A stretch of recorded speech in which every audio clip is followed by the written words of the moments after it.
안녕하세요. 보스턴 부동산 전문가 최현경입니다.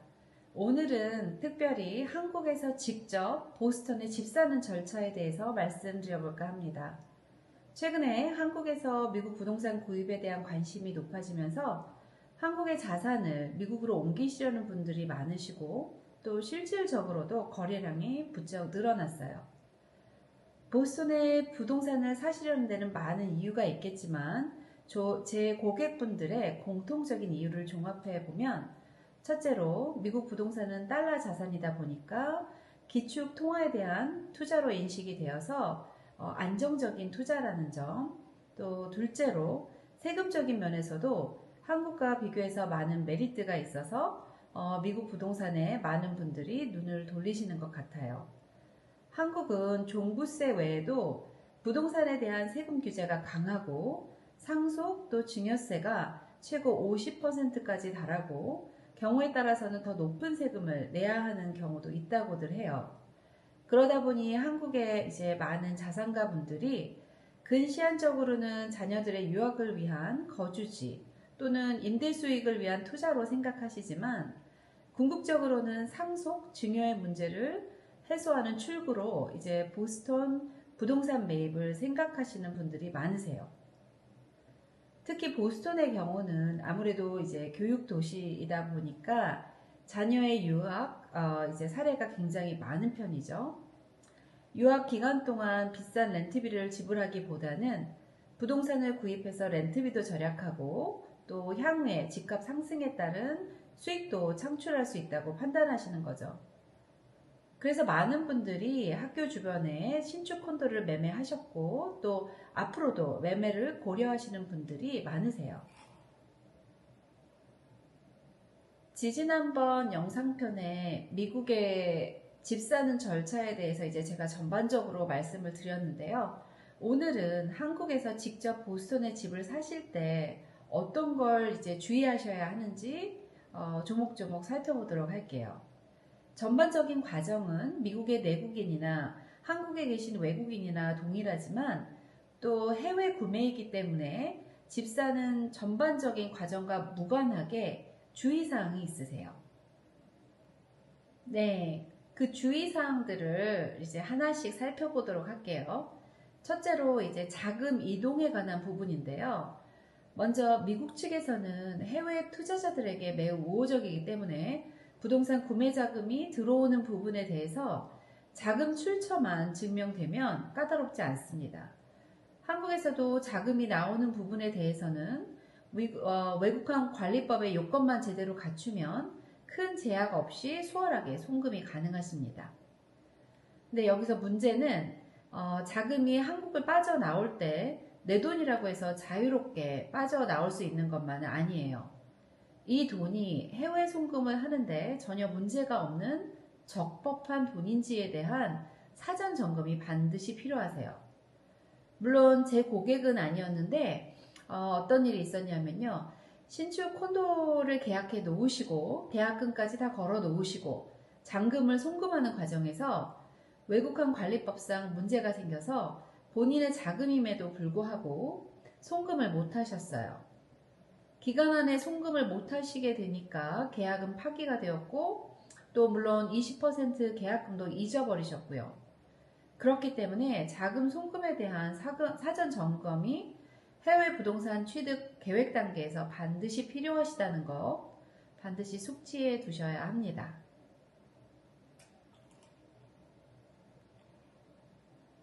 참고로 알아두셔야 할 사항 중에 하나는 외환관리법상 해외 송금을 위해서는 외국한 은행에 취득 전 신고를 하셔야 하고 또 취득 후에는 3개월 내에 해외 부동산 취득 보고를 하셔야 합니다. 자세한 실무는 미국과 또 한국 세법을 함께 아우르실 수 있는 전문 회계사분과 미리 상세히 상담하신 후에 전체적인 자금 계획을 세우시기를 강권드리겠습니다.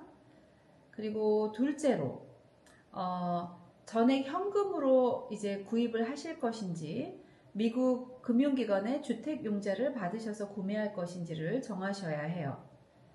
현실적으로 보스턴에서 융자를 통해 외국인 융자를 하실 경우는 보통 50% 정도를 다운페이드를 하세요. 한국에서 많은 분들이 30%를 다운하고 또 70% 융자가 가능하다고 생각하시는 분들도 계신데요. 자세한 거는 개인의 상황과 또 어떤 부동산을 구입하시는지에 따라 융자 가능 금액이 달라지기 때문에 이 또한 융자 전문가와 충분히 사전에 상담하시라고 말씀드리고 싶어요. 네, 셋째로 주의해서 생각하실 점은 개인 명의로 구입하실 것인지 법인 명의로 구입하실 것인지를 정하시는 거예요. 각 개인의 소득 구간에 따라서 적용되는 세율도 다르기 때문에 개인 명의가 나을지 법인 명의가 나을지를 여러 각도에서 잘 견주어 보신 후에 결정하셔야 합니다. 물론 장단점이 다 있습니다. 그렇기 때문에 이 사항도 세무사분과 잘 상담하신 후에 본인의 상황에 가장 유리한 방법을 택하시면 되세요. 자, 그럼 개인과 법인 명의 구입의 차이를 간략하게 한번 살펴보도록 할게요. 먼저 개인 명의로 구입하실 때 절차적인 면에서의 장점을 얘기해 보자면 법인 설립 비용 또 유지 비용이 안 든다는 점이고요. 또 단점으로는 무한 책임이라는 점. 소유주가 노출되어서 이 부동산의 주인이 누군지 이제 퍼블릭에 다 노출이 된다는 점. 송금 방법이 해외 부동산 취득 신고를 통해서 송금이 가능하다는 점. 계약이 성사된 후에만 잔금 송금이 가능하다는 점. 또 다른 단점으로는 공동명의 취득이 불가하다는 점입니다. 그리고 세법적인 측면에서의 장점으로는 임대 소득에 대한 이중과세가 없고 해외 세액 공제 혜택으로 한국과 미국 중 높은 세율의 세금만 납부하시면 된다는 점이고요. 또 양도소득세를 살펴보자면 단점으로는 동종자산 교환 시 미국에는 납세 이연이 되지만 한국에서는 인정되지 않아서 납세 의무가 발생한다는 점입니다. 그리고 외국인 투자자가 미국 부동산을 증여할 경우에는 미국 증여세 대상이 된다는 점입니다. 여기서 이제 여러분들 동종자산 교환이라는 게 무슨 의미일까 궁금해 하시는 분이 계실 것 같은데요. 이 의미는 사전적인 의미로는 투자나 사업 목적의 부동산 간의 교환을 말하는데 기존 자산을 매도하고 발생한 양도소득을 새로운 자산의 처분 시까지 이연해 준다는 뜻입니다. 그리고 다음으로 법인 명의로 부동산을 매입하실 경우에 장단점을 살펴볼게요. 먼저 절차적인 측면에서의 장점으로는 유한 책임이라는 점, 소유주가 노출이 안 된다는 점. 그래서 예전에 이제 많은 연예인 분들이 해외에 부동산을 구입하실 때 이제 법인 명의로 구입을 많이 하셨었지요. 그리고 송금 방법이 해외 직접 투자 신고라는 방법을 통해 송금이 가능하다는 점, 계약 성사 전에 송금이 가능하다는 점, 또 공동 투자가 용이하다는 점입니다. 단점으로는 법인 설립 및 유지 비용이 발생한다는 점이에요. 자, 그럼 세법적인 측면을 한번 살펴볼게요. 장점으로는 동종자산 교환을 통해 한미 모두 양도소득과세 이연이 가능해서 한국에서도 배당 전까지 납세 의무가 없다는 점입니다. 증여세를 살펴보자면 외국인 투자자가 법인 지분을 증여할 경우에는 미국 증여세 대상이 안 된다는 점입니다. 반면에 단점으로는 임대소득에 대한 이중과세가 적용된다는 점이에요. 이렇게 해서 개인과 법인 구입의 장단점을 살펴봤는데요. 좀 더 상세한 내용은 전문 세무사분과 상담하신 후에 각자의 형편에 최적화된 방법을 찾으시면 되세요.